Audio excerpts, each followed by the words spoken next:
Hello, this is Erin from Bridgeville and South Bay Township Libraries. Today we are going to look at the average if formula in Excel. This formula allows you to average a set of numbers based on a specific criteria. To start, we are going to look up here at the ribbon and select the Formulas tab, coming over and clicking Insert Function.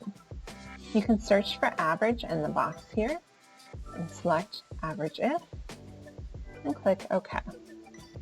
Now the range here is going to be the set of numbers or data that you want to average. So I'll select column B, and criteria is what you want to average your data by.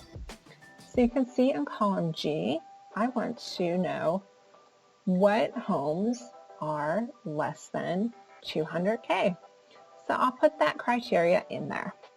Now, data doesn't have to be in the form of numbers. You can have a range that is numbers or names or text, and your criteria can also be numbers, text, or as we see, in the form of expressions such as less than or greater than. So I'll go ahead and enter my information now. And let's see what we get. So this is my average home price for a home that's less than 200K. So I will move down and we'll see the opposite.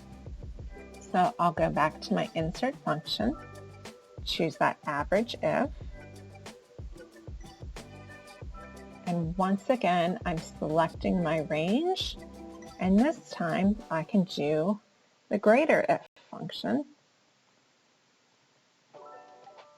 And I put that cost in there, and now I get the opposite, and I get that greater than cost.